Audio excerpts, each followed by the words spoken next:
It's the time of year when hundreds and thousands of eggs are being bought up at stores to boil, dye, and decorate.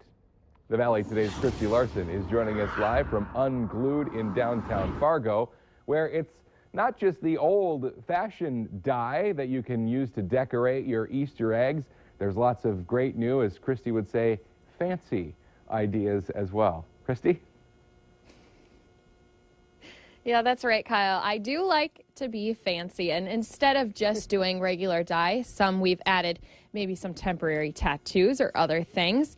And the dye we're going to use right now, Ashley, this is a plant-based dye, so it's actually a little bit more, it is natural. Yep, absolutely. Indigo dye has also been a trend that you see with dyeing fabrics and that kind of thing, and so we thought of trying it with eggs.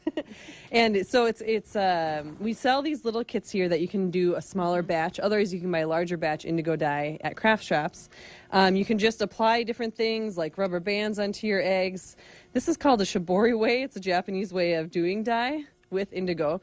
Or like what you have here, we have the washi tape applied to it to give it different patterns. And all you need to do is just submerge it completely into the indigo dye, which we'll do here. We just give it a few seconds, and then we'll take it out, and we'll go ahead and set it back into our little egg container. All right. And indigo dye takes about 20 minutes to oxidize, and as it's exposed to the air, it'll leave a bluish kind of denim almost looking pattern on the eggs. And so here you can see we used a crayon to do a more wax resist kind of way. Christina did this. It was super great. All you need to do after this is done, the wax sticks onto the dye. You just rub it with like a terry cloth or some kind of towel to get the image to show.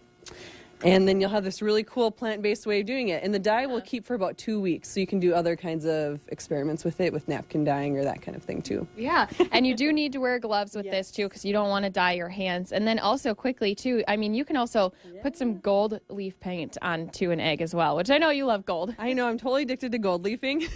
It's a really easy non-mess kind of way. Kids can do it. You can buy gold leaf pens, add little patterns. You can also use Sharpies. We've seen kind of all over Pinterest doing cute words and things onto your eggs as well.